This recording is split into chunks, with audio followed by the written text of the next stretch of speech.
Assalamualaikum warahmatullahi wabarakatuh. Pada hari ini kita berada di Aiyangi Cottage. Kita akan melihat pemandangan alam dan keindahan rumah puisi dan Aiyangi Cottage. Selamat menyaksikan. Puisi merupakan ungkapan hati yang tertuang di dalam tulisan.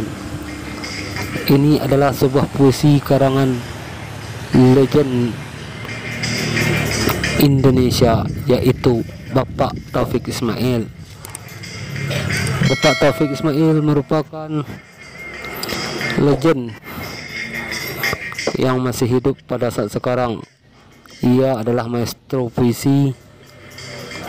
Inilah karangan beliau yang berada di dalam rumah puisi Taufik Ismail, tepatnya di Padang Panjang, Sumatera Barat.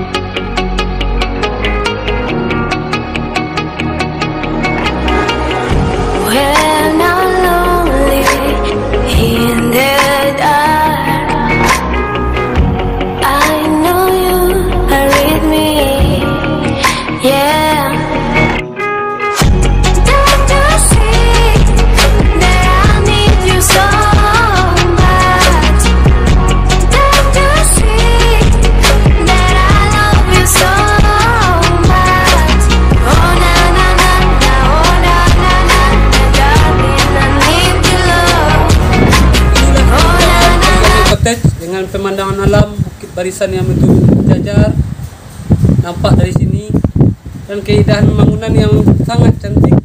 Bisa kita saksikan keindahan bangunan cantik serta museum-museum. Dalamnya ada peninggalan karya seni yang begitu cantik. Saksikan terus perjalanan saya.